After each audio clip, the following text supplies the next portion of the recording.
Hello everybody, welcome to Pathfinders academy for CAPF। जैसे कि आप सभी जानते हैं, हमने फ़िलहाल एक नया कोर्स लॉन्च किया है जिसका नाम है फास्ट ट्रैक कोर्स। उस कोर्स में हम फिलहाल हिस्ट्री सब्जेक्ट पढ़ रहे हैं। So little information about our academy. In 2018 our academy got a glorious year. On that year there were 120 selections from our academy in CAPF services. This is a photo of our mentor, Dr. Prashant Jagtap sir. He is ex-assistant commandant CISF. About him, he is a passionate teacher, professional soldier and qualified doctor and psychologist. He is an MBBS MA Psychology by qualification and pursuing MA Security and Defense Laws from Nalsar University of Law. He is a author of 3 best-selling books for CAPF Assistant Commandant Preparation for McGraw Hill Publications. He joined CISF in 2014 after cracking UPSC CAPF Assistant Commandant in 2012 with All India rank to 18. He has served as CISF for 5 years as Assistant Commandant. He has previously worked as Medical Officer on Class 1 rank with Government of Maharashtra and as Assistant Lecturer in Forensic Medicine in RCSM, Government Medical College, Kolhapur, Maharashtra. This is little information about me. My name is Utkarsh Tamboli. I have 2+ years of experience of coaching in both offline and online formats. I am preparing for the civil services with history as an optional subject. So आज के lecture में हम देखेंगे first Anglo Maratha war and जो revenue settlements थी जो Britishers ने India में आने के बाद चालू की थी, वो वाली चीज़ है। ओके, तो लास्ट लेक्चर में हमने देखा था there were the Carnatic wars. वो कार्नेटिक वॉर्स हमने देखे थे लास्ट लेक्चर में। तो उसमें हमने देखा था कि how the Britishers initially came to India as a trader and became the supreme power among the Europeans. और इसके बाद ये वाला लेक्चर और उसके बाद वाला लेक्चर, इन लेक्चर में हम देखेंगे कि how Britishers defeated the individual Indian states, particularly उस टाइम पे जो पावरफुल थे मराठास, जो कि उस टाइम पे मेजॉरिटी ऑफ द इंडिया के लैंड को रूल करते थे, उनको कैसे डिफीट किया and how the Britisher became the superior power in the Indian region by defeating the regional powers. Okay, तो चालू करते हैं हम with the first Anglo Maratha war. Actually there were 3 to 4 actual Anglo Maratha war, तो वो देखेंगे अभी। सबसे पहले the first Anglo Maratha war, उसमें क्या हुआ था, माधवराव ही was a one of the Peshwa. Actual अगर इसके बैकग्राउंड में जाएंगे तो इसके बैकग्राउंड में हमें जाना पड़ेगा अराउंड 1674 ये डेट में। तो ये डेट में क्या हुआ था, there was the coronation of the Chhatrapati Shivaji who was a founder of the Maratha kingdom और द मराठा टेरिटरी। और इसका बाद में जो मराठा किंगडम था उसका एक्सपांशन इन द एम्पायर हुआ था ड्यूरिंग द पेशवाज। अभी पेशवा जो थी, it was initially a post of the prime minister in the kingdom of the Marathas. वो पहले प्राइम मिनिस्टर की पोस्ट थी, पर हुआ क्या, स्लोली जो किंग्स थे, Maratha kings, later Maratha kings, specially king Shahuji Raje, he was a prisoner of the Aurangzeb, और इसको बाद में रिलीज किया गया to defeat the Marathas in a civil war. Okay, तो उसकी वजह से हुआ क्या, शाहू जो थे ही वॉज अ प्रिजनर, तो उनकी वजह से शाहू छत्रपति जो थे उनके पास वॉर करने का या फिर बैटल करने का कोई एक्सपीरियंस नहीं था, but he was a knowledgeable person. तो इसी टाइम पे क्या हुआ, छत्रपति शाहू ने क्या किया, एक ऐसा पेशवा जो कि वॉर भी कर सकता है और एम्पायर का जो भी जनरल सिक्योरिटी होगी या फिर जनरल एडमिनिस्ट्रेशन होगा उसको भी हैंडल कर सकता है। तो ऐसे एक बंदे को चूज किया एज अ पेशवा और उसका नाम था बालाजी विश्वनाथ भट्ट। बालाजी विश्वनाथ भट्ट, ही became the Peshwa and he was also a kind of warrior eight that time. तो जब छत्रपति शाहू, जिन्होंने बालाजी विश्वनाथ भट्ट को पेशवा ये पोस्ट पे अपॉइंट किया था, उनके बाद फिर उनका बेटा आ गया जिसका नाम था बाजीराव बल्लाळ। आपने अगर बाजीराव मस्तानी वाली जो मूवी देखी है उसमें जो है बाजीराव बल्लाळ, तो ये वाला बंदा जो था he was a son of Balaji Vishwanath Bhatt. तो इन्हीं के टाइम पे शाहूजी राजे जो थे, छत्रपति शाहूजी राजे, तो वही यहाँ पे छत्रपति थे मराठा किंगडम के। और जो बालाजी विश्वनाथ भट्ट का बेटा था बालाजी बल्लाळ, ओके, या फिर बाजीराव बल्लाळ, तो इसने फॉर द फर्स्ट टाइम जो मराठा किंगडम था उसको एम्पायर में कन्वर्ट करने के लिए एफर्ट लेना चालू कर दिया। एंड हियर यू कैन सी, ये एक्चुअली महाराष्ट्र का मैप है, महाराष्ट्र में एक प्लेस है वहाँ से ये मैप लिया गया है। तो ये मैप यहाँ पे here you can see the yellow colour is of the Maratha empire. तो इनिशियली जो था, जब बाजीराव जो थे वो पेशवा बने थे, तो अराउंड ये जो इतना एरिया है, ये पूरा का पूरा एरिया जो था वो मराठास के अंडर आ चुका था। और जो बाजीराव के सक्सेसर थे जिन्हें नाना साहेब वगैरह वो कहा जाता है, तो उनके टाइम पे फिर बाद में इतना सारा एम्पायर जो था, यानी कि वेस्ट में राजपूताना, ईस्ट में बंगाल, साउथ में कर्नाटका एंड नॉर्थ में foot hills of the Kashmir, तो इतना सारा जो एम्पायर था वो बाद में तैयार हुआ था। यहाँ पे here you can see the date, this is a Marathi date, this is a 1795, this is date, sorry 1795, and at that time the Peshwa was the Madhavrao, Madhavrao was the Peshwa at that time. कब? 1795 डेट में, and this was the peak for the Maratha empire.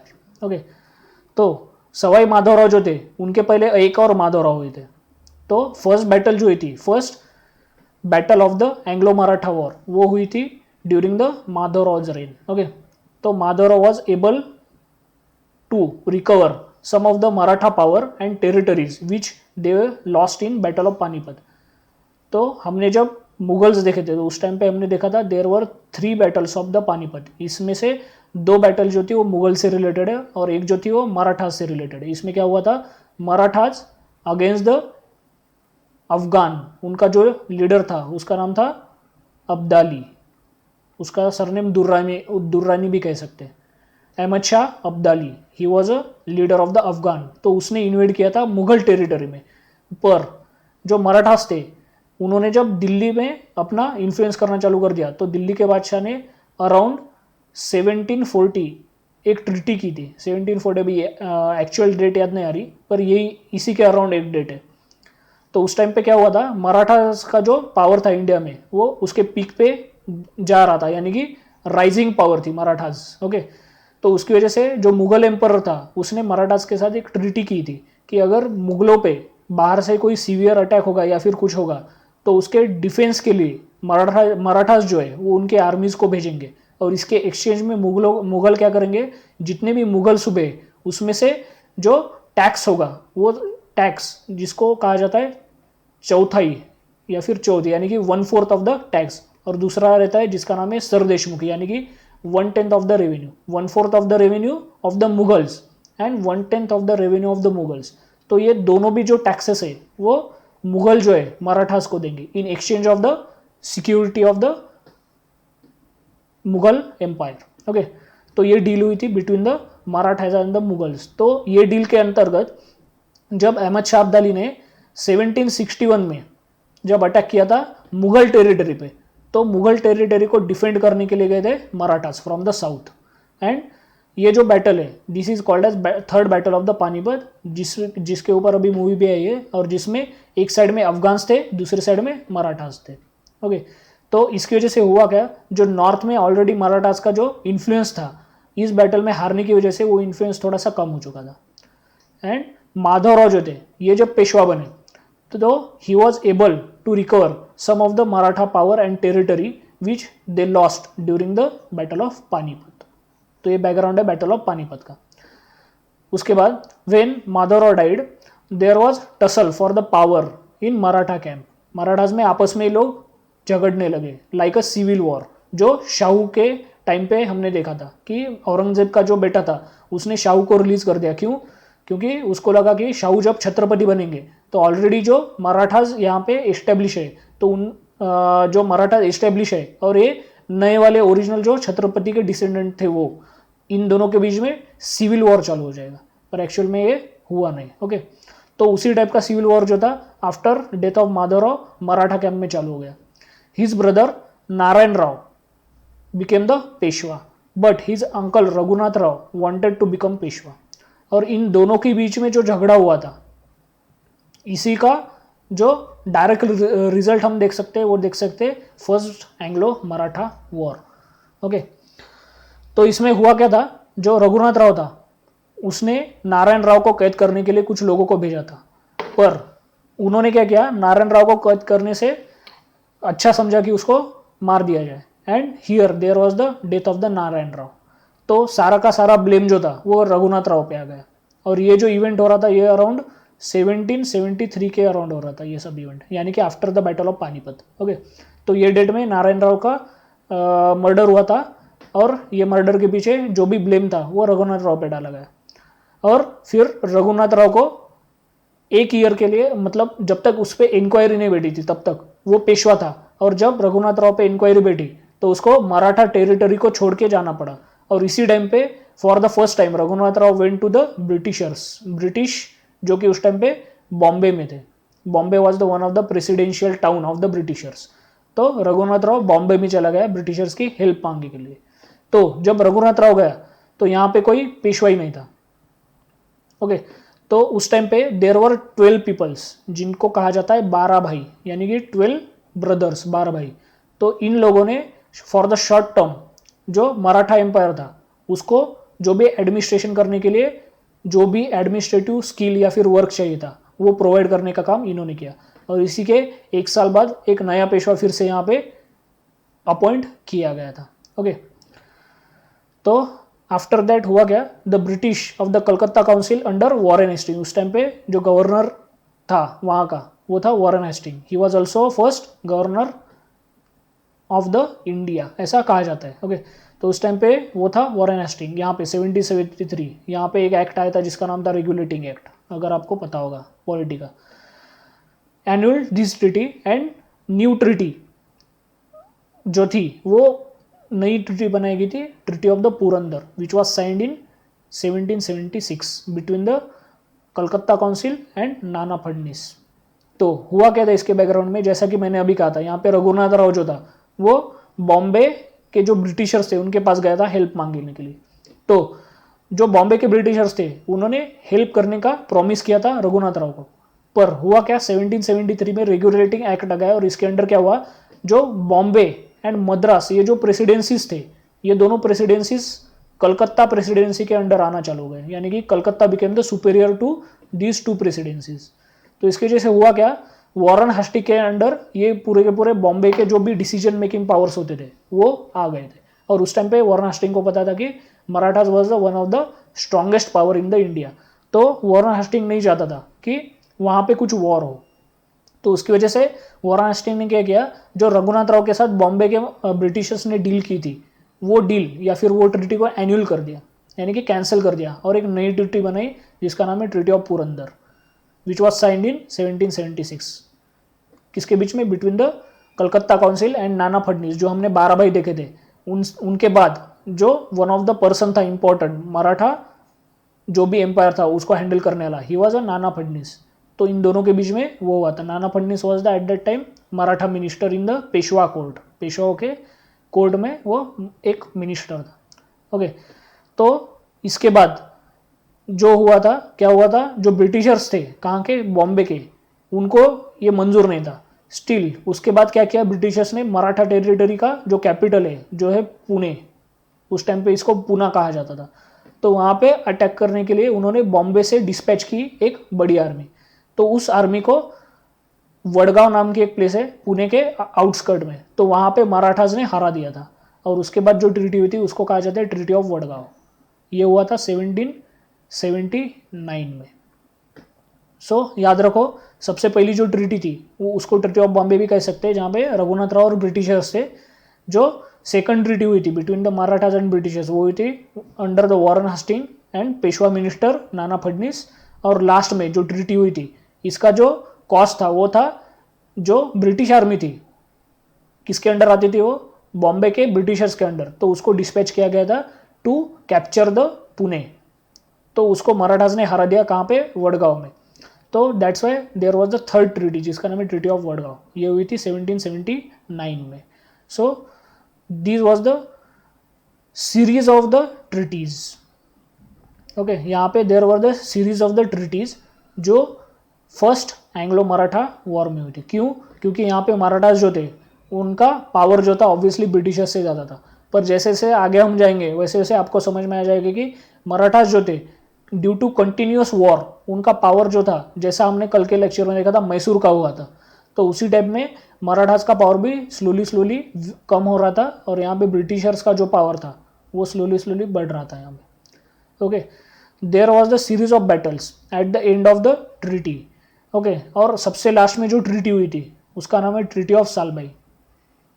Okay, यहाँ पे हमने देखी थी third treaty, उसके बाद एक और ट्रीटी होती है फोर्थ ट्रीटी। क्यों? क्योंकि there was the series of battles after even the treaty of Wadgaon, उसके बाद भी बहुत सारी छोटी छोटी बैटल्स हुई थी और अल्टीमेटली इन बैटल्स के एंड में there was the last treaty जिसका नाम है treaty of Salbai which was sign in 1782। This ended the first Anglo Maratha war, यानी कि फर्स्ट एंग्लो मराठा वॉर, इसका अगर टाइम ड्यूरेशन देखेंगे हम तो ये चालू होता है 1773 में और एंड होता है 1782 में। ओके, तो ये चीज़ याद रखो, इतना सारा जो टाइम पीरियड है ये टाइम पीरियड था for the first Anglo Maratha war. और इसका जो स्टार्टिंग था वो स्टार्टिंग क्यों हुआ था? स्टार्टिंग हुआ था due to the conflict in the Marathas on the Peshwa rank, या फिर पेशवा पोस्ट के लिए जो कन्फ्लिक्ट हुआ था वो। और एंड का कहाँ पे हुआ था इसका? ये एंड हुआ था ट्रीटी ऑफ सालबाई में। ये कब हुई थी ट्रीटी ऑफ सालबाई? ये हुई थी 1782 में।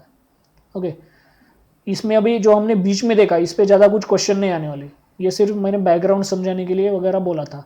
तो ये जो पूरा एरिया इस पर कोई क्वेश्चन नहीं आने वाला। मैक्सिमम जो भी क्वेश्चन हमने देखे वो आए आइदर कॉज पे या फिर कंसिक्वेंस पे, यानी कि उसका रिजल्ट क्या हुआ। उसका रिजल्ट जो हुआ था वो हुआ था ट्रीटी ऑफ सालबाई। ओके, तो इन्हीं के बीच में मेजॉरिटी ऑफ द क्वेश्चन आते हैं। ओके, उसके बाद this was the map eight that time. तो एक बार देख लेते, एक चीज़ थी वहाँ पे जिसको कहा जाता था मराठा कन्फेडरेंसी, यानी कि हुआ क्या था जो हमने देखा था बाजीराव बल्लाळ, जिसका नाम बाजीराव भी जिसको कहा जाता है।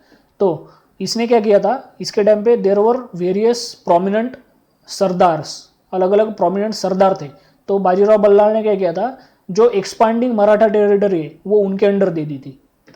तो there were around 5 important sardars, तो उनको अलग अलग एरियाज को कंट्रोल करने के लिए उनको पावर दिया गया था। और लेटर फेज में क्या हुआ, after the death of Bajirao Ballal वगैरह, जब माधवराव जो हमने अभी देखा था ये वाली स्लाइड में, तो इनका जब टाइम पीरियड आया तो ये जो 5 लोग थे जिनको कंट्रोल करने के लिए अलग अलग एरियाज की टेरिटरी दी गई थी, तो इन्होंने अपना एटोनोमस रूल चालू कर दिया वहाँ पे।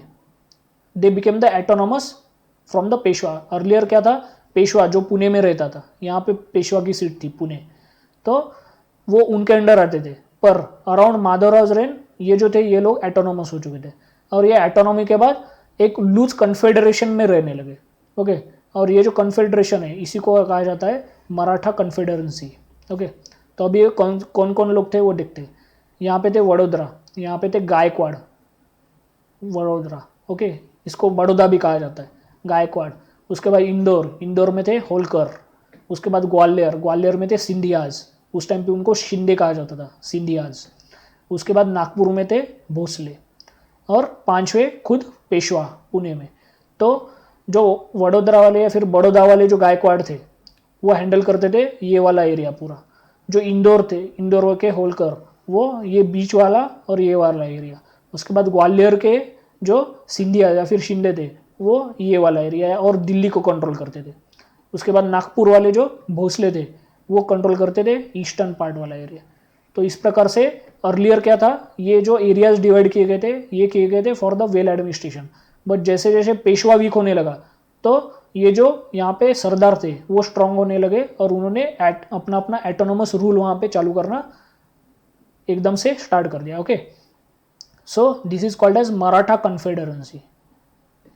इन सब के बीच में डिवाइड हुआ था। उसके बाद here there is another map. जब ये जो एक्चुअल टेरिटरी है ये territory during the Bajirao Ballal, जिसके टाइम पे मराठा जो अर्लियर किंगडम था वो अर्लियर इतने ही रीजन तक सीमित था। जब बाजीराव बल्लाळ आ गया तो उसके टाइम पे ये पूरे रीजन में एक्सपांड होना उसका चालू हो गया। और इसके बाद जो हमने अर्लियर इमेज देखी थी, this was the on the peak of the Maratha power in the India. Okay, तो यहाँ पे निज़ाम, यहाँ पे राजपूत। अब यहाँ पे सबसे इम्पोर्टेंट चीज़ है, जो बंगाल में ब्रिटिशर्स थे उन्होंने यहाँ पे मूव करना चालू कर दिया था, और बाहर से जो थे वो आ रहे थे अफगान्स। अफगान में भी स्पेशली 2 लोग थे, एक का नाम था नादिर शाह, और नादिर शाह का एक जनरल था जिसका नाम है Ahmad Shah Abdali,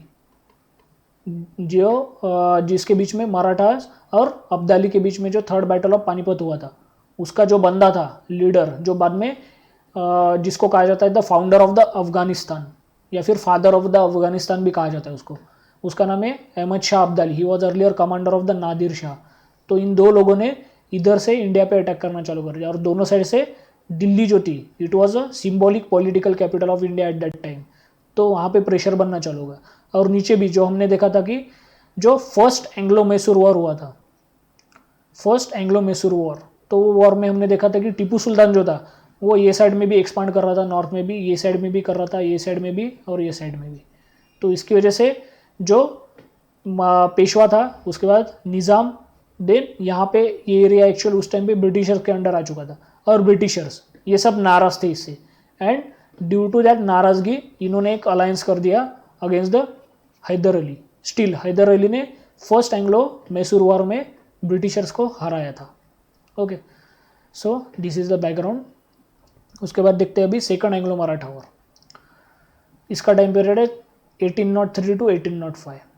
eight that time Maratha confederacy जो हमने अभी देखी थी कंसिस्ट 5 मेजर चीफ। कौन कौन थे वो 5 मेजर? पेशवा, उसकी सीट थी पुणे, उसके बाद Gaekwad of the Baroda, then Holkar of the Indore, then Scindia at Gwalior, and सबसे लास्ट में भोसले ऑफ द नागपुर। तो इनके बीच में पूरा मराठा टेरिटरी डिवाइड हो चुका था। In battle of Poona in 1802 Yashwantrao Holkar, the chief of the Holkar of the Indore, defeated Peshwa and Scindias. अब यहाँ पे मैटर क्या हुआ था, यहाँ पे जो इंदौर के जो होलकर थे, इन्होंने ग्वालियर के जो सिंधियाज थे एंड पुणे के पेशवास थे, इन दोनों की जो कंबाइन आर्मी थी, ये कंबाइन आर्मी को इसने डिफीट किया था। अब ये कंबाइन क्यों बने अगेंस्ट द इनके वन ऑफ द सरदार? क्योंकि इंदौर और ग्वालियर इनके बीच में कुछ प्रॉब्लम चल रहे थे पॉलिटिकल लेवल पे, और इनके डिफरेंसेस जो थे वो बहुत हाई लेवल पे जा चुके थे। और पेशवा का जो सीट था पुणे उस टाइम पे, तो पेशवा ने क्या किया, ग्वालियर वालों के जो सिंधियास थे उनके साथ हाथ मिला लिया अगेंस्ट द इंदौर। तो इंदौर के जो यशवंतराव थे होलकर, तो उन्होंने कंबाइन जो फोर्सेस थी उसको डिफीट कर दिया। तो इसकी वजह से हुआ क्या, उस टाइम पे जो पेशवा था उसका नाम था बाजीराव टू, जिसके टाइम पे ओरिजिनली जो मराठा एम्पायर था वो टोटली डिफीट हो गया बाय द ब्रिटिशर्स। तो पहले जो था बाजीराव टू वो खुद ही ब्रिटिशर्स के पास गया था, जैसा कि हमने रघुनाथ राव के टाइम पे देखा था, वो खुद ब्रिटिशर्स के पास गया था to south the British protection. So he signed the treaty of Bassein. Actual Vasai नाम की एक जगह है महाराष्ट्र में, तो उसको इंग्लिश में बेसिन कहा जाता है, ट्रीटी ऑफ बेसिन। एक्चुअल वो ट्रीटी ऑफ वसई है। ओके, तो ट्रीटी ऑफ बेसिन वो हुई थी बिटवीन द बाजीराव टू यानी कि पेशवा एंड ब्रिटिश प्रोटेक्शन, या फिर जो बॉम्बे की ब्रिटिश वहाँ पे जो प्रेसिडेंसी थी उनके बीच में। इस टाइम से पहले एक और इम्पॉर्टेंट चीज़ हुई थी, अगर आपको थोड़ा सा हिस्ट्री का अगर बैकग्राउंड में नॉलेज होगा तो यू कैन ईजिली प्रेडिक्ट। 1798, 1799 ये ईयर में there was one governor of the British East India company जिसका नाम है लॉर्ड वेलेस्ली। उसने एक नई पॉलिसी लाई थी, उसका नाम था सब्सिडरी अलायंस पॉलिसी। इसके अंडर क्या होता था, जो भी इंडिया के नेटिव प्रिंसेस थे वो रेंट पे ब्रिटिश आर्मीज को ले सकते थे। तो ये वाली पॉलिसी जो थी यहाँ पे इम्प्लीमेंट करना चालू कर दिया था। और यहाँ पे अगर आप डेट देखोगे तो पूना की बैटल जो हुई थी वो हुई थी 1802 में, यानी कि इसके बाद। और अगर कोई नेटिव बंदा यानी कि बाजीराव टू अगर ब्रिटिशर्स के पास खुद जा रहा है प्रोटेक्शन मांगने के लिए, तो ऑब्वियसली ब्रिटिशर्स क्या करेंगे, उससे पहले ये डील साइन करवाएंगे। तो ये डील में जो क्लॉजेस थे उस टाइम पे अभी इतना टेक्निकल तो कोई देखता नहीं था, उस टाइम पे ओवरऑल सब देखते थे ऊपर ऊपर से, इतना डिटेल में कोई नहीं जाता था।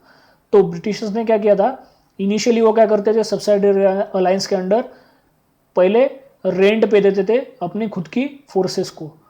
ओके, उसके बाद क्या करते थे, वो अपनी फोर्सेस जो है वो रेंट पे तो देते थे, पर उनका जो खर्चा होगा एक्सपेंडिचर वो खुद नेटिव प्रिंसेस से लेते थे। उसके बाद जो रेंट पे दी हुई फोर्स है उसको क्या करते थे, वो नेटिव प्रिंस की जो टेरिटरी है या फिर लैंड है या फिर कैपिटल है वहीं पे परमानेंटली सिचुएट करते थे।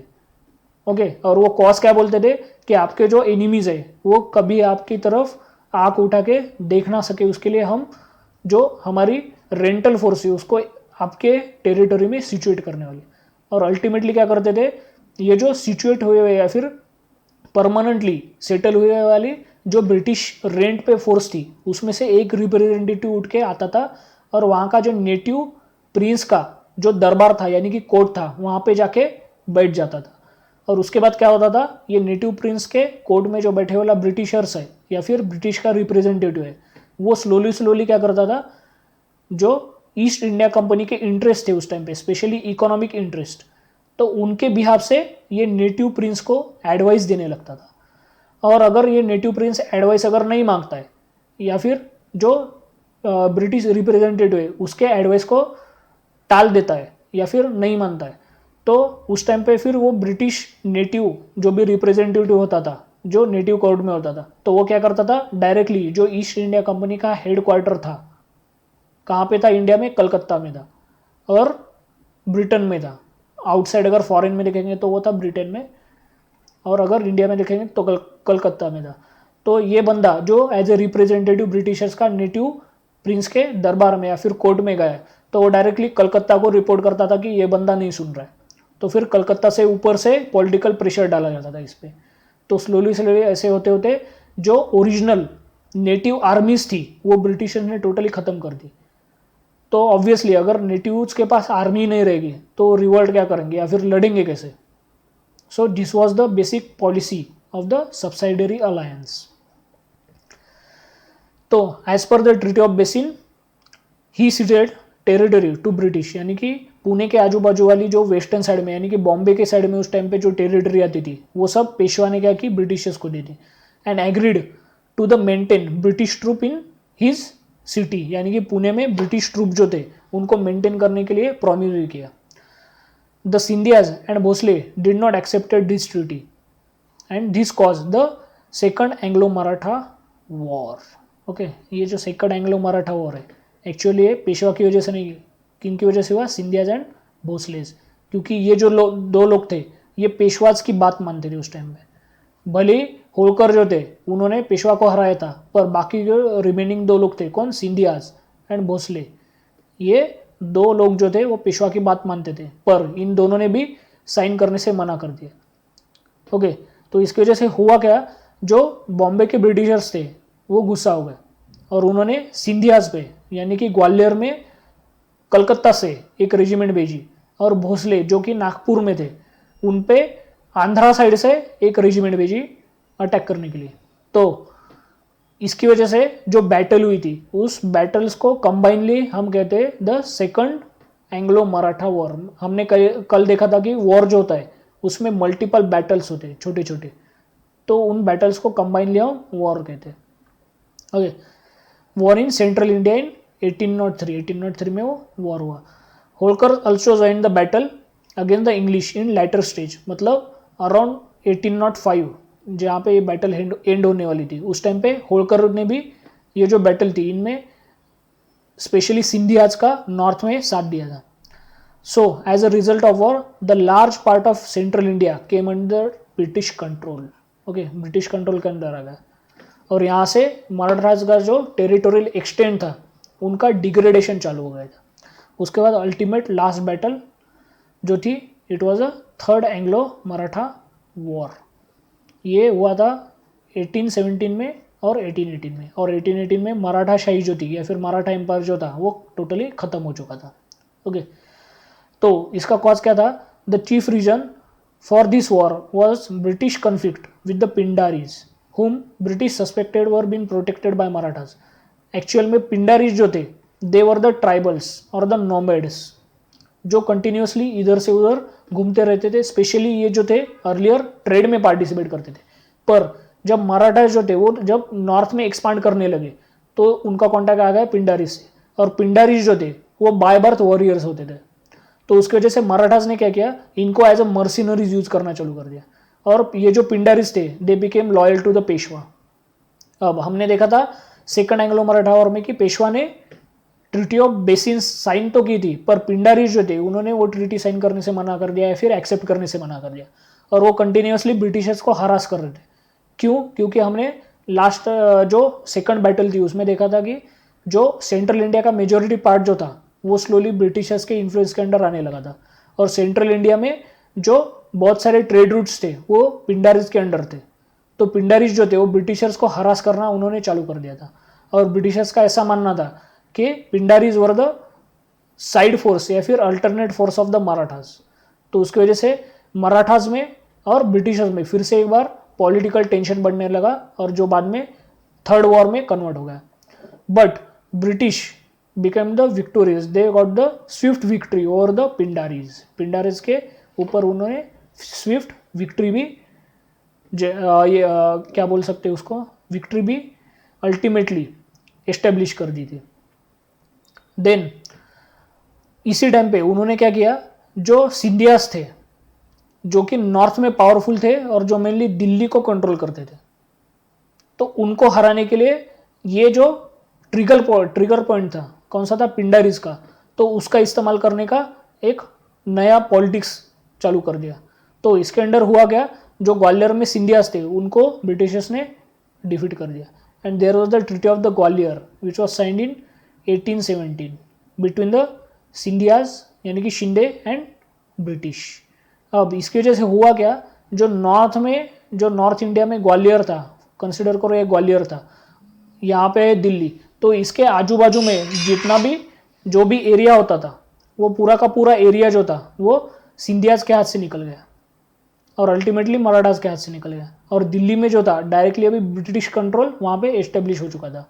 उसके बाद और एक ट्रीटी हुई थी, ट्रीटी ऑफ मंदसौर कहा जाता है। This was sign between the British and the Holkars, क्योंकि ये दो लोग थे जो नॉर्थ में बहुत स्ट्रांग थे, ओके, और होलकर तो सेंट्रल को भी हैंडल करते थे, सेंट्रल इंडिया को भी।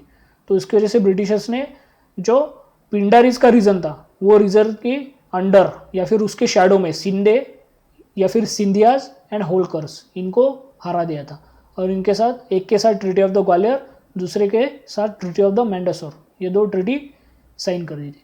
और अल्टीमेटली पेशवा जो था वो ऑलरेडी ब्रिटिशर्स के सब्सिडरी अलायंस वाली जो पॉलिसी है उसके अंडर आ चुका था, तो ऑब्वियसली पेशवा के पास उसकी खुद की आर्मी नहीं थी, और जितनी भी थी लॉयल आर्मी वो बहुत छोटी थी, तो वहाँ पे सब्सिडरी अलायंस की वजह से there was also defeat of the Peshwa, और अल्टीमेटली पेशवा ने 1818 में सरेंडर कर दिया, और उसके सरेंडर से ही there was the end of the Maratha empire in India. और यहाँ पे अल्टीमेटली जो ब्रिटिशर्स थे they became the supreme leader of the India, specially in the political sense, okay. So these were the three important battles which changed the course of the Indian history in a late medieval period या फिर early modern period। अब देखते हैं how Britishers rose in the Bengal. Bengal जो था हमने earlier देखा था मैसूर वॉर्स के टाइम पे कि बंगाल जो था उस टाइम पे पूरे के पूरे वर्ल्ड का one of the richest province था, वर्ल्ड का रिचेस्ट प्रोविंस था, और इसकी वजह से जब ये बंगाल ब्रिटिशर्स के अंडर आ गया तो उनके पास unlimited source of the wealth चालू हो गया, और इसी वेल्थ के अंडर उन्होंने पूरे के पूरे इंडिया को जीतना चालू कर दिया, okay. So battle of Plassey ये हुआ था 23 जून 1757, इस डेट में हुआ था बैटल ऑफ प्लासी, ओके। तो एक्चुअल में इसका बैकग्राउंड क्या है, there was the farman of the Shah Alam II in 1717। इस टाइम पे जो मुगल एम्परर था उसका नाम है Shah Alam II। Shah Alam II was the emperor at the, तो उसने क्या किया था, ब्रिटिश जो थे जो बंगाल में उनका सेंटर था तो वहाँ पे ट्रेड करने के लिए आए थे, तो ब्रिटिशर्स ने शाह आलम II को कन्विंस कर लिया कि उनका जो ट्रेड होगा वो फ्री ट्रेड होगा, और फ्री ट्रेड होने के लिए कुछ ना कुछ रॉयल परमिशन चाहिए होती है। तो उसी के अंडर जो शाह आलम II था वो बंदे ने 1717 में एक फरमान जारी किया, तो उसके अंडर जो प्रोविजंस थे वो टोटल प्रोविजंस फ्री ट्रेड के थे फॉर द ब्रिटिशर्स, ओके। तो इसमें एक इम्पॉर्टेंट कंडीशन थी जो मेरे ख्याल से किसी ने उस टाइम पे सीरियसली नहीं ली थी, उसमें था मिंटिंग ऑफ द कॉइन्स। जो कॉइन्स थे ब्रिटिशर्स के उसकी मिंटिंग जो थी वो चालू करनी थी कहाँ पे, कलकत्ता में। और हमने पहले लेक्चर में देखा था कि जब भी किसी के कॉइन्स या फिर किसी की करेंसी दूसरे किसी के टेरिटरी में जाना चालू हो जाती है और वहाँ पे उसका ट्रांजैक्शन चालू होता है, इट मीन्स इकोनॉमिकली जो ये वाली प्लेस है या फिर ये वाला जो कोई भी रीजन है वो ऑटोमेटिकली इकोनॉमिकली क्रश होने वाला है या फिर वीक होने वाला है। और ये सबसे बड़ी गलती जो है मिंटिंग ऑफ कॉइन को अलाउ करना कहाँ पे, कलकत्ता में, यानी कि इनडायरेक्टली इंडिया में, वो गलती हुई थी in the farman of the 1770। उसके बाद जो ब्रिटिशर्स थे वो काइंड ऑफ वर्चुअल किंग्स बन गए थे बंगाल के, तो उन्होंने अपने फोर्ट जो था स्पेशली फोर्ट विलियम उसको फोर्टिफाई करना चालू कर दिया था। अर्लियर क्या था, जो नवाब थे बंगाल के उन्होंने कहा था कि फोर्टिफाई नहीं करना है, पर यहाँ पे एक नया नवाब आया था जिसका नाम है सिराजुद्दौला। ओके, यहाँ पे नवाब था सिराजुद्दौला, तो ये नया नया नवाब आया था, तो ब्रिटिशर्स को लगा कि ये सिराजुद्दौला जो है इसको इतना कुछ समझ में नहीं आएगा, तो उन्होंने फोर्टिफिकेशन करना वहाँ पे चालू कर दिया था। तो सिराजुद्दौला का फरमान आ गया कि स्टॉप फोर्टिफिकेशन। स्टिल ब्रिटिशर्स जो थे कलकत्ता के वो माने नहीं, तो उसकी वजह से सिराजुद्दौला ने क्या किया, कलकत्ता पे अटैक कर दिया और कलकत्ता में जो भी ब्रिटिशर्स थे उनको कैप्चर किया और काल कोठरी में बंद कर दिया। अब काल कोठरी मतलब उस टाइम की जेल होती थी, तो वो जेल ब्रिटिशर्स के लिए बहुत वर्स थी। तो वहाँ पे कुछ ब्रिटिश वाइट पीपल जो है उनकी डेथ हुई थी, और वो जो डेथ हुई थी उसको कहा जाता है the black hole tragedy. Black hole किस लिए कहा जाता है, वो काल कोठरी थी यानी कि ब्लैक था पूरा उसमें। Okay, that's why it is called as black hole tragedy, क्योंकि वहाँ पे कुछ वाइट पीपल जो थे who belong to East India company वहाँ पे उनकी डेथ हुई थी। ओके, तो इसके बाद हुआ गया, जो कलकत्ता में जो कैप्चर हुए रिमेनिंग ब्रिटिशर्स है उनको बाद में छोड़ा गया और वो बाद में भाग के गए कहाँ पे, मद्रास में, जहाँ पे ब्रिटिशर्स का one of the strong hold था। और फिर मद्रास से बंगाल में जो नेवल फ्लीट्स थी उनको भेजा गया अंडर द रॉबर्ट क्लाइव।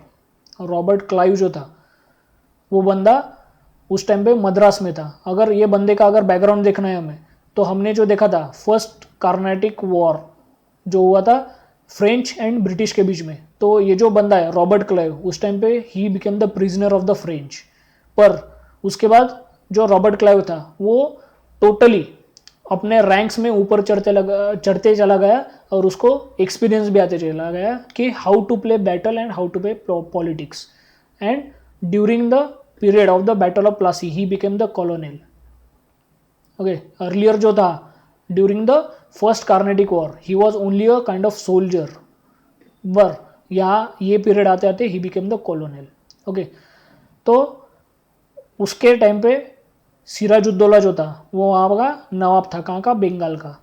तो इसके खिलाफ रॉबर्ट क्लाइव ने अपने फ्लीट्स को तो भेज दिया, स्टिल रॉबर्ट क्लाइव को पॉलिटिक्स भी खेलना था, तो उसके लिए उसने अपने कुछ इन्फॉर्मर जो थे या फिर स्पाई कह सकते उनको भेज दिया कहाँ पे, बंगाल के कोर्ट में, यानी कि सिराजुद्दौला के दरबार में।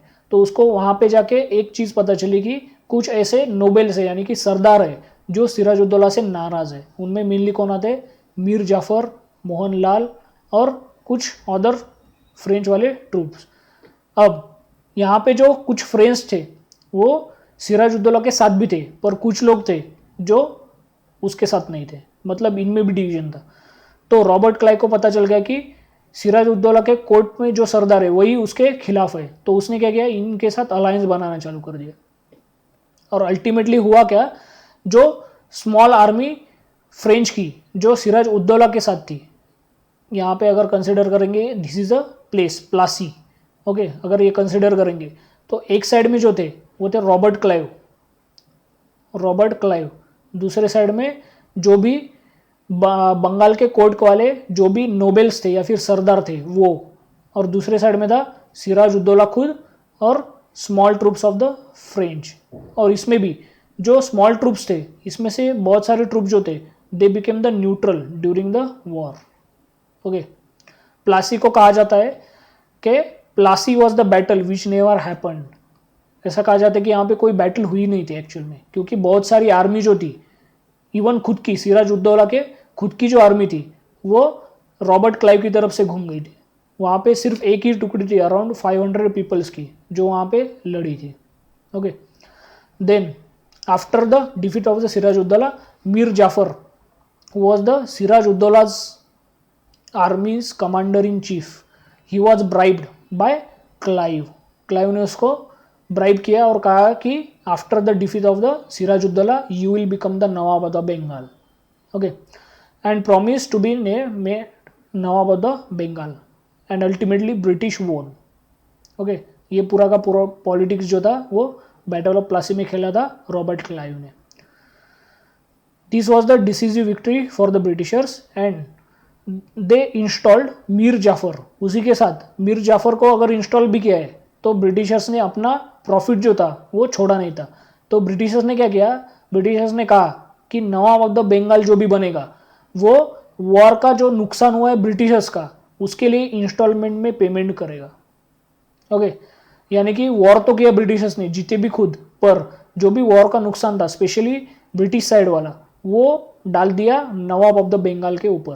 तो मीर जाफर को इंस्टॉलमेंट के थ्रू वो पैसे जो थे वो ब्रिटिशर्स को देने थे. और ये जो डील थी ये की थी रॉबर्ट क्लाइव ने. Okay, then the nawab started seizing the fort of Calcutta. क्यों? क्योंकि नवाब को स्लोली जो इंस्टॉलमेंट थे वो देना पॉसिबल नहीं था, क्योंकि ब्रिटिश जो थे वो कंटिन्यूसली इन्फिल्ट्रेट कर रहे थे in the economy of the Bengal. और अगर ब्रिटिशर्स के अंडर अगर बंगाल की इकोनॉमी चली जाती है तो ऑब्वियसली नवाब के पास क्या रहेगा. तो नवाब ने क्या किया, फोर्ट को सीज करना चालू कर दिया. कहाँ पे? कलकत्ता के. And imprisoning many British officials in June. कब? 1756 में. मतलब एक साल पहले जो सिराजुद्दौला था उसने कैप्चर करना चालू कर दिया. वही मैंने जो कहा था कि वहाँ पे एक चीज़ हुई थी जिसका नाम है black hole tragedy. Black hole tragedy तो जो हमने लास्ट स्लाइड में देखा था उसी का ये एक्सटेंशन है. देन प्रिजनर केप्ट इन डेवन इन फोर्ट विलियम. वही ब्लैक होल ट्रेजेडी, ये जो हुई थी ट्रेजेडी ये कहाँ पे हुई थी? कलकत्ता में. ओके, देन यहाँ पे जो हमने देखा था कि ultimately there was the decisive victory for the Britishers in this battle. यहाँ पे डिसीजिव विक्ट्री हुई थी. तो उसके अभी देखते हैं पॉलिटिकल सिग्निफिकेंस क्या है उसका. Political effect. The battle of Plassey resulted in the end of French forces in India.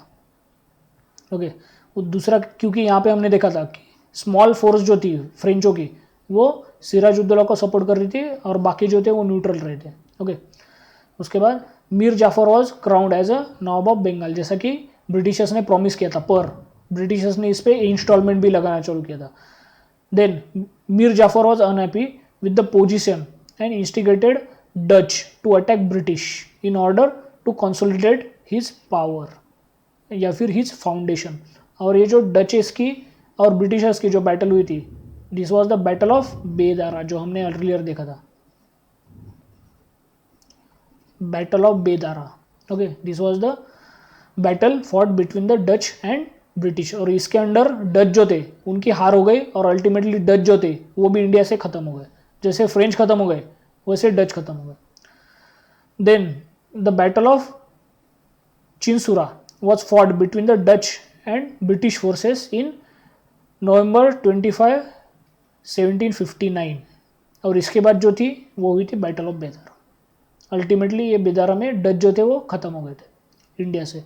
Then Britishers को पता चला कि मीर जाफर ने जो डच थे उनको इंस्टिगेट किया अगेंस्ट द ब्रिटिशर्स. तो ब्रिटिशर्स ने क्या किया, मीर जाफर को हटा दिया and they install Mir Kasim as a nawab of Bengal. Okay, Mir Jafar, Mir Kasim, इनको अगर शॉर्ट में याद रखना है तो इनको J&K पे याद रख सकते. तो J&K का जो K है उसको Q करने का सिर्फ. तो जाफर पहले आया था, कासिम बाद में आया था, फिर से जाफर आया था.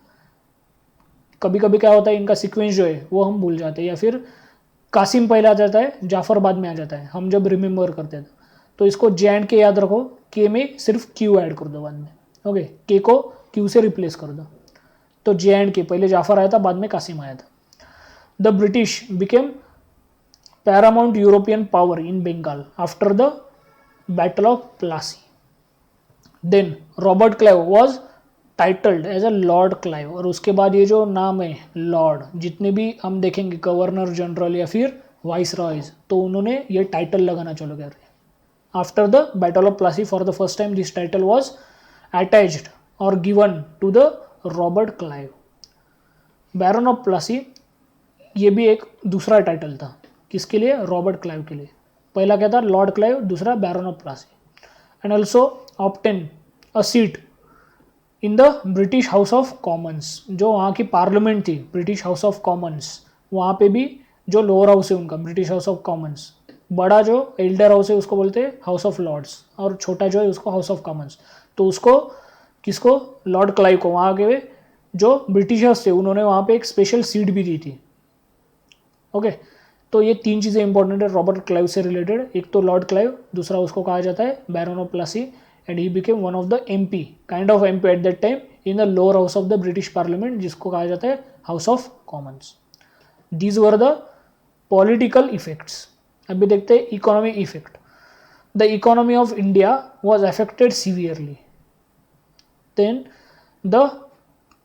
after the battle of Plassey, the British started imposing severe rules and regulation on the inhabitants of Bengal in the name of tax collection.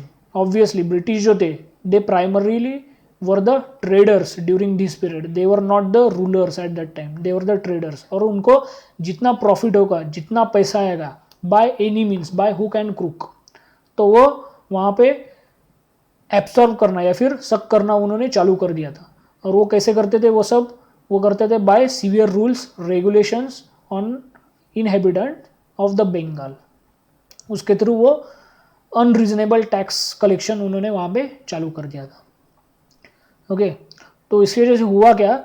जो हमने देखा था, मीर जाफ़र पहले आया था, उसके बाद आया था मीर कासिम. ओके, मीर जाफ़र पहले आया था, उसके बाद आया था मीर कासिम. तो मीर कासिम जो था वो स्लोली उसको समझने लगा कि ब्रिटिशर्स ने अपने साथ बहुत बड़ा गेम किया है, अपने को गरीब बना रहे हो. तो उसकी वजह से मीर कासिम ने एक अलायंस बनाना चालू कर दिया.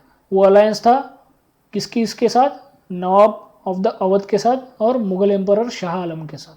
ओके, तो देयर वॉज वन बैटल जिसमें कि मीर कासिम, उसके बाद नवाब ऑफ द अवध जिसका नाम है सुजाउद्दौला, एंड मुगल एम्परर, ये तीन एक साइड में और दूसरी साइड में थे ब्रिटिशर्स. तो ये जो बैटल हुई थी, this was the second step जिसने इंडिया की हिस्ट्री को चेंज किया था. पहली थी battle of Plassey, second is battle of Buxar. Okay, तो ये बैटल हुई थी 1764 में. यहाँ पे हुआ क्या था? मीर कासिम, या फिर यहाँ पे क्यू भी लिख सकते हैं, के की जगह क्यू भी लिख सकते हैं, Kasim wanted to be independent and shifted his capital to Munger fort from the Calcutta. Earlier जो कैपिटल थी बंगाल की वो कलकत्ता में ही थी, और ब्रिटिशर्स का स्ट्रॉन्ग होल्ड भी कलकत्ता में ही था. तो सबसे पहला क्या किया? जो ट्रेजरी थी बंगाल की उसको शिफ्ट कर दिया मीर कासिम में, मुंगेर में. The result of the misuse of Dastak. तो इसके बाद हुआ क्या था? जो प्लासी की बैटल हुई थी उसके बाद Britishers became virtual ruler of the Bengal. तो उनको जो 1717 का हमने फरमान देखा था, तो उसके अंडर जो फ्री ट्रेड के लिए लाइसेंस दिए जाते थे तो उसको दस्तक कहा जाता है. तो लाइसेंसी का वो मिसयूज कर रहे थे, मिसयूज ऑफ द फरमान. और slowly there was the expansion of trade by the English और the Britishers in the Bengal. तो इससे नाराज़ होके मीर कासिम ने क्या किया? ट्रिपल अलायंस बनाया. हमने जो देखा था पहले, मीर कासिम खुद, Shujauddaula, he was a nawab of Awadh, Mughal emperor Shah Alam, इन तीनों के बीच में, अगेंस्ट रॉबर्ट क्लाइव. यहाँ पे भी रॉबर्ट क्लाइव जो था, he became the victorious. And after that he manage to make a treaty of Allahabad भी कहा जाता है उसको, ट्रीटी ऑफ द अलाहाबाद. वो हुआ था आई थिंक 1765 में. 1765 में there was a treaty of the Allahabad जो हुई थी रॉबर्ट क्लाइव और ये जो तीन लोग हैं इन तीनों के बीच में. And after that Robert Clive was selected as a first governor general of the Bengal. Okay, the first governor general of the Bengal was Robert Clive. उसके बाद जो 1773 का जो रेगुलेटिंग एक्ट आता है उसके अंडर तो जो governor general of the Bengal होगा वही जो अदर टू प्रेसिडेंसीज है बॉम्बे एंड मद्रास उसको भी कंट्रोल करेगा. ओके, उसके बाद he made political settlements in the Bengal. Okay, और ये जो सेटलमेंट उसने की थी किसके साथ की थी? Emperor Shah Alam II. क्योंकि शाह आलम टू जो था he was a Mughal empire और वर्चुअली पूरा जो इंडिया था वो उसके अंडर आता था, ऐसा ब्रिटिशर्स का मानना था। And second was the Shujauddaula, he was a nawab of Awadh. तो जो मैंने कहा था ट्रीटी ऑफ द अलाहाबाद ये हुई थी यहाँ पे। And after the treaty of Allahabad there was the ending of the battle of Buxar. और इसके बाद फिर से जो ये बंदा था मीर कासिम, इसको फिर से ब्रिटिशर्स ने हटा दिया और फिर से वो लेके आए मीर जाफ़र को। ओके और अल्टीमेटली हुआ क्या, मीर जाफ़र को भी ये चीज़ पसंद नहीं आई और अल्टीमेटली जो ब्रिटिशर्स थे they themselves started the ruling in the Bengal. अब बैटल ऑफ बक्सार के कॉजेस क्या हुए, Mir Kasim wanted to be independent and shifted capital to economic capital specially to the Munger fort, वो हमने देखा था पहले। He also hired foreign expert to train his army, और ये थ्रेट लगा था किसको, ब्रिटिशर्स को। He treated Indian merchant and English as a same, Britishers को क्या चाहिए था, जो भी इंग्लिश मर्चेंट होगा उसको फेवर दे against the Indian merchant. Then the result of misuse of dastak farman and expansion of the trade by English, इसकी वजह से हुआ क्या, जो मीर कासिम था उसके जो पॉलिसीज थे डायरेक्टली ब्रिटिश इंटरेस्ट के साथ कोलाइड हो रहे थे, और उसकी वजह से ब्रिटिश और जो मीर कासिम था उन दोनों के बीच में एनमिटी स्टार्ट हो चुकी थी। These factors fueled the English, who decided to overthrow him, and war broke out between the Mir Qasim and the East India Company in 1763 के लास्ट ईयर में, एंड में। ओके और एक्चुअल में ये जो ईयर कहा जाता है वो है 1764। This was the original year of the battle of Buxar. Okay so यहाँ पे you can see two maps, Bihar जहाँ पे बक्सार नाम की प्लेस है जहाँ पे सेकंड बैटल हुई थी, जिसे इंडिया के हिस्ट्री को स्पेशली बंगाल वाले चेंज किया था, और पहली हुई थी बैटल ऑफ प्लासी यहाँ पे वेस्ट बंगाल में। ओके तो यहाँ पे देखेंगे सबसे पहले हमने देखा था कि ब्लैक होल ट्रेजेडी वगैरह वो चीज़ थी किसके टाइम पे, सिराजुद्दौला के टाइम पे, तो वो हुआ था कलकत्ता में। तो उसके बाद क्या हुआ था, जो रिमेनिंग जो बचे हुए वाइट पीपल्स थे ब्लैक होल ट्रेजेडी के बाद, तो थोड़े दिन के लिए यहाँ पे छुप के बैठे थे फॉर बज में। और उसके बाद इन्होंने क्या किया, जो मद्रास में इनकी नेवल फ्लीट थी अंडर द क्लाइव, उसके लिए मैसेज भेजा। उसके बाद जो था क्लाउ आया फ्रॉम द उड़ीसा, उसने एक्सपेडिशन किया यहाँ पे। उसके बाद बंदे ने क्या किया, कलकत्ता को जीता। कलकत्ता को जीतने के बाद उसने चंद्रनगर पे अटैक किया। Chandannagar was a stronghold of the French, और हमने देखा था कि जो फ्रेंच की छोटी सी एक टुकड़ी थी, it was the loyal to the Sirajuddaula, Siraj के साथ थी वो। तो उसकी वजह से जो क्लाइव था उसने चंद्रनगर को भी जीत लिया था और हुगली को भी जीत लिया था। और अल्टीमेटली जो मुर्शिदाबाद था जहाँ पे उस टाइम पे सिराजुद्दौला सिचुएटेड था, तो उसने साउथ में अपनी आर्मी भेजी, और उतने टाइम में इतना बड़ा डिस्टेंस जो था वो कवर किया क्लाइव ने थ्रू द रिवर। यहाँ पे you can see this is the river, through river उसने क्या किया, उसकी जो नेवी थी उसको बंगाल के अंदर एक्सपीडिशन करने के लिए स्टार्ट कर दिया था। और अल्टीमेटली जो सिराजुद्दौला की आर्मी है यहाँ पे आई, और ब्रिटिश मिलिट्री है वो यहाँ पे आई, और अल्टीमेटली प्लासी में वो दोनों एक दूसरे के आमने सामने हैं। There was the battle of Plassey. अगर उसका लोकेशन देखना है तो ये north of the west Bengal आता है। ओके एक्चुअली नॉर्थ नहीं, सेंट्रल नॉर्थ आता है, ये थोड़ा सा सेंटर में भी है और नॉर्थ साइड में भी। उसके बाद जो सेकंड बैटल देखा था हमने, सबसे important battle of Buxar between the Mir Kasim और उसका अलायंस अगेंस्ट द ब्रिटिशर्स, तो वो था west of the Bihar, Bihar के वेस्ट में हुआ था वो। These are the two important maps. उसके बाद देखते हैं अभी रेवेन्यू सेटलमेंट्स। हमने देखा था कि जब ब्रिटिशर्स ने बंगाल वगैरह वो जीत लिया था तो वहाँ पे रेवेन्यू सेटलमेंट का इम्प्लीमेंटेशन उन्होंने चालू कर दिया था। तो सबसे पहले आती है permanent settlement. It was started by Lord Cornwallis under the direction of the then British prime minister William Pitt, जिन्होंने ये चीज़ को प्रपोज किया था बंगाल में इम्प्लीमेंटेशन के लिए। Before the British advent in Bengal there was the class of zamindar in Bengal, Bihar and Odisha, who used to collect the revenue from the land on the behalf of Mughal emperor or its representative the दीवान। उनके behalf में जो Bengal, Bihar and Odisha में class of जमींदार था वो revenue वहाँ पे पहले लेते थे या फिर कलेक्ट करते थे. Then after the battle of Buxar, after 1764 battle of Buxar, company got diwani right post Buxar war from the Mughal emperor. Mughal emperor को हराया था, तो उसकी वजह से जो भी कंडीशन ब्रिटिश रखेंगे उसको एक्सेप्ट करना मुगल एम्परर के लिए इंपॉर्टेंट था. तो कंपनी जो थी East India company, they got diwani right. What is diwani right? It is a right to collect revenue and also partially implement the revenue, यानी कि कितने परसेंट रेवेन्यू देना है वो भी पार्शियली वो वहाँ पे डिसाइड कर सकते थे. So diwani right, what is diwani right? It is a right to collect revenue. तो वो मिला था ब्रिटिशर्स को after the Buxar war. The zamindar initially were the proprietor were the of the that land. तो इसके बाद हुआ क्या? Zamindar proprietorship would stay as long as he pay fix revenue on the due date to the government. Government यानी कि British East India company. As long as जमींदार जो था कहाँ कहाँ पर? बंगाल, बिहार एंड ओडिशा में. As long as he will pay the fix revenue, उसके पास वो लैंड रहेगी, यानी कि प्रोपराइटरशिप ऑफ द लैंड रहेगी. But if zamindar fail to pay, their right would cease to exit and land would be auction, और वो लैंड बेची जाएगी किसी और जमींदार को. ओके और ये जो लैंड रेवेन्यू था परमानेंट सेटलमेंट, उसमें फिक्स लैंड रेवेन्यू था और ये चेंज होता था अराउंड 50 ईयर्स के बाद वगैरह ये चेंज होता था. उसकी वजह से इसको फिक्स कहा जाता है. एक बार लगा दिया तो लगा दिया. And due to this fix revenue kind of condition, this is called as permanent settlement, क्योंकि अगर एक बार लगा दिया टैक्स तो वो परमानेंट हो जाता था उस एरिया पे.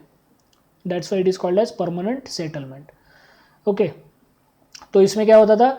जो ज़मींदार थे जो कि earlier on the behalf of Mughal emperor या फिर दीवान के ऑन द बिहाफ, वो जो ज़मींदार थे वो रेवेन्यू कलेक्ट करते थे. पर यहाँ पे जो ज़मींदार्स को रेवेन्यू कलेक्शन की जो पावर थी वो पूरी की पूरी पावर यहाँ पे निकाल दी गई और ज़मींदार को कहा गया कि they should pay fix revenue to the government, यानी कि British East India company at that time. But if they fail, तो अर्लियर क्या होता था यहाँ पे मुगल एम्परर के बिहाफ में जब वो कलेक्ट करते थे रेवेन्यू, तो यहाँ पे किसी साल में अगर उन्होंने रेवेन्यू दिया भी नहीं तो भी चल जाता था, इतना कुछ इशू नहीं था. पर यहाँ पे अगर रेवेन्यू नहीं दिया तो उनके पास जो लैंड थी वो डायरेक्टली ऑक्शन की जाती थी और कोई दूसरा ज़मींदार जो था वो उसको कलेक्ट कर सकता था या फिर खरीद सकता था. The amount to be paid by the landlord was fixed. It was agreed that this would not increase in future. That's why it was called as permanent settlement. The fixed amount was 10/11, यानी कि for example अगर 11/11 अगर कोई ज़मींदार वहाँ पे tax collect करता है तो उसका सिर्फ 1/11 पार्ट जो है वो ज़मींदार को यूज़ करने के लिए मिलेगा और बाकी 10/11 पार्ट जो है वो एज अ टैक्स गवर्नमेंट को देना पड़ेगा. Revenue for the government and 1/10 was for the ज़मींदार. This tax rate was way high than the prevailing rate in England as well as in the India. इस type का जो tax था वो for the first time India में implement हुआ था. Even England में भी ऐसा टैक्स नहीं था. ओके कि सिर्फ 1% जो है 11 का वो सिर्फ ज़मींदार को मिलेगा. ज़मींदार गेव द टेनेंट और पट्टा, ये पट्टा जो था इस पर डिटेल में लिखा था होता था कि जो टेनेंट है वो कितना रेवेन्यू ज़मींदार को देंगे और ऊपर फिर ज़मींदार क्या करता था वो रेवेन्यू कलेक्ट करके गवर्नमेंट को देता था, यानी कि ब्रिटिश ईस्ट इंडिया कंपनी को देता था. Which was describe the area of the land given to him, it was also describe in that patta and rent he had to pay to the land lord दो चीज़ें कौन सा land का area कौन सा है एज वेल एज उसको कितना पे करना होगा किसको, लैंड लॉर्ड को यानी कि ज़मींदार को. ये भी चीज़ पट्टा जो था उसमें लिखी जाती थी. ओके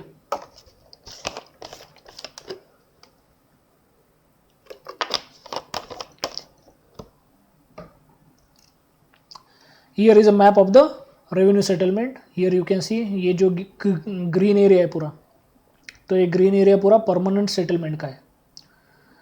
कौन सा? बिहार, बंगाल, उड़ीसा, थोड़ा सा आंध्रा, यहाँ पे बीच में हैदराबाद वाला रीजन, यहाँ पे तमिलनाडु वाला रीजन.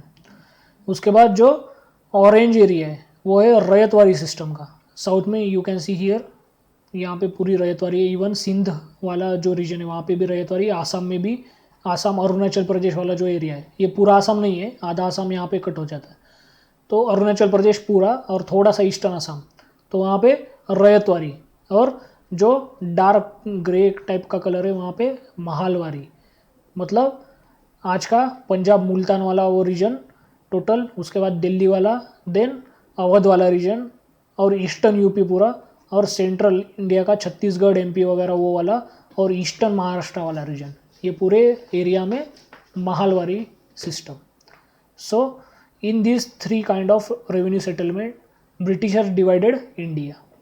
पहले ये था, यहाँ पे बहुत सारे एरर हुए थे, उन एरर करेक्ट करने के लिए यहाँ पे फिर से रैयतवाड़ी लगाई गई, और रैयतवाड़ी को फिर से करेक्ट करने के लिए, और जो भी नॉर्थ इंडिया का उस टाइम पे सेटलमेंट था उसको एज पर दैट सेटलमेंट अच्छी तरीके से नया रिस्ट्रक्चर करने के लिए वहाँ पे थर्ड जो सेटलमेंट है जिसका नाम है महालवाड़ी, वो इम्प्लीमेंट की गई. उसके बाद देखते हैं second, ryotwari settlement. It was by Sir Thomas Munro who was a governor of Madras in 1820. ये बंदे का, ये जो बंदा है ये जो थॉमस मुनरो, और ये जो बंदा है ये है यहाँ पे हमने जो देखा था, कौन था, लॉर्ड कॉर्नवालिस, ये वाला बंदा. ओके, ये लॉर्ड कॉर्नवालिस और ये थॉमस मुनरो. तो थॉमस मुनरो ने, who was the governor of the Madras, उसने रैयतवाड़ी सेटलमेंट या फिर रैयतवाड़ी सिस्टम साउथ में चालू की थी. This was practice in Madras and Bombay area, यानी कि मद्रास प्रेसिडेंसी के अंडर वाला एरिया और बॉम्बे प्रेसिडेंसी अंडर का total area, as well as in Assam and Coorg province. ये जो कुर्ग प्रोविंस है ये आज के कर्नाटका रीजन में आता है, कर्नाटका स्टेट वाले रीजन में. In this system the peasant और cultivator were regarded as the owner of the land. इसी को कहा जाता है अल्टरनेट वर्ड में proprietor of the land, proprietor of the land, जो कि हमने परमानेंट सेटलमेंट में देखा था. वहाँ पे क्या था, जमींदार प्रोप्राइटर था. पर प्रॉब्लम क्या हुआ, साउथ इंडिया में जो था, स्पेशली मद्रास में, जमींदार नाम की कंसेप्ट नहीं थी. तो वहाँ पे जो लैंड के ओनर थे या फिर कल्टिवेटर या फिर पीजेंट थे, उनको ही प्रोप्राइटरशिप दी गई. क्यों, क्योंकि साउथ में जमींदार नहीं थे. They had ownership right, they could sell, mortgage और गिव द लैंड. अर्लियर क्या होता था, जमींदारी थी या फिर जमींदार जो थे बंगाल में, वो प्रोप्राइटर तो थे पर वो सेल नहीं कर सकते थे, मॉर्गेज नहीं रख सकते, ऐसा. ये जो राइट्स थे, ये राइट जनरली ब्रिटिशर्स के पास ही थे. तो ये जो एरर था वो बाद में करेक्ट किया गया इन द रैयतवाड़ी सेटलमेंट, जहाँ पे पीजेंट या फिर कल्टिवेटर उसको ही खुद को ये पूरे राइट दिए गए. The taxes were directly collected by the government from the peasant. यहाँ पे जमींदार लाइक मिडल मैन कोई भी नहीं था. The rates were 50% in dry land and 60 in wet land. यहाँ पे ज़्यादा अगर जहाँ पे एग्रीकल्चर होता है वहाँ पे 60% ऑफ द टैक्स रहता था, यहाँ पे 50%. अर्लियर हमने देखा था परमानेंट में क्या हुआ था, ओनली 1/11 जो था वो ज़मींदार को दिया जाता था, और बाकी 10/11 यानी कि अराउंड 99% जो टैक्स था वो ब्रिटिशर्स लेके जाते थे. तो यहाँ पे उस एरर को करेक्ट किया गया, और 40% जो टैक्स था उसको रिलीज करके 60% tax on a wetland and 50% in dry land implement करना उसने चालू कर दिया. किसने, थॉमस मुनरो ने. The rates were high and unlike permanent settlement they were open to been increase. Permanent settlement में हमने देखा था कि अराउंड 50 के यानी कि 50 ईयर्स के बाद ही वो जो टैक्स थे वो चेंज हो सकते थे. पर यहाँ पे रैयतवाड़ी में क्या था, 20 to 30 ईयर्स के बाद वो टैक्स चेंज हो सकते थे. Okay, so there was no permanent settlement, they were open to be being increased. कब, 20 या फिर 30 ईयर्स के बाद. उसके बाद आते थर्ड सेटलमेंट जिसका नाम है महालवाड़ी. ओके, हमने देखा था मैप में वो मेनली नॉर्थ वगैरह वो वाला रीजन था, दोआब वाला. The government of Lord William Bentinck जो था उस टाइम में, ये बंदे की गवर्नमेंट थी, और यहाँ पे फोटो है लॉर्ड विलियम बेंटिंग का. During the settlement of the Mahalwari system there was the government of the Lord William Bentinck. He was also the first governor general of India. सबसे इंपॉर्टेंट, हमें पता है कि 1833 में एक चार्टर एक्ट आया था, उसके अंडर जो गवर्नर जनरल ऑफ बंगाल है उसको governor general of India consider किया गया. ओके, और वो था फर्स्ट लॉर्ड विलियम बेंटिंग. उसका time period total 1828 to 1835. He introduced Mahalwari system of land revenue in 1833. यानी कि उसी साल में जब चार्टर एक्ट आया था। This system was introduced in north west frontier, Agra, central province यानी कि आज का एमपी वाला रीजन, गंगेटिक वैली यानी कि यूपी वाला, Punjab etcetera. This had element of both zamindari and ryotwari, यानी कि दोनों के अच्छे अच्छे एलिमेंट जो थे वो बेंटिंग ने एक किए और थर्ड सेटलमेंट जो थी महालवारी वो चालू की थी। उसके बाद this system divided the land into mahals. Sometimes mahal was constituted by one और मोर विलेजेस। ओके, यानी कि अगर एक भी विलेज होगा या फिर ग्रुप ऑफ विलेजेस भी होंगे तो उनको कलेक्टिवली कहा जाता था महल, और कलेक्टिवली जो विलेज है या फिर विलेजेस है उन पे जो कलेक्टिव टैक्स लगाया जाता था उसको कहा जाता था महालवारी टैक्स, जो कि आता था अंडर द महालवारी सेटलमेंट। तो ये जो टैक्स था, टैक्स वॉज असेस्ड ऑन महल यानी कि group of villages. Each individual farmer gave his share. अभी अगर विलेज एज अ ग्रुप अगर कोई टैक्स आता है तो ऑब्वियसली उस टैक्स को सब डिवाइड करना पड़ेगा, तो हर एक इंडिविजुअल पे एक शेयर ऑफ द टैक्स आएगा, तो इंडिविजुअल फार्मर को वो शेयर देना था, सेल्फ ओनर। तो यहाँ पे जो हमने लास्ट इसमें देखा था रैयतवारी में कि जो फार्मर था ही वॉज अ प्रोपराइटर और the owner of the land, same चीज़ जो थी वो यहाँ पे भी थी, सेल्फ ओनरशिप थी किसकी, पीजेंट्स थी और कल्टिवेटर्स की।